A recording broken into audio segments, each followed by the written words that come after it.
नमस्कार.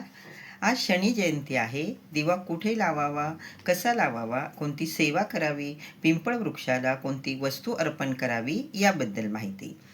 शनी जयंती आहे. शनी महाराज हे शिस्त, न्याय, कर्म यांचे देवता आहे. शनी महाराजांची आपल्यावर कृपा राहावी यासाठी शनी महाराजांचं दर्शन अवश्य घ्यावं. ज्यांना शनिपीडा, शनिदोष आहे त्यांनी आज नक्कीच दर्शन घ्यावं. पिंपळाच्या झाडाच्या मुळाशी थोडंसं तिळाचं तेल, काळे तीळ अर्पण करावे.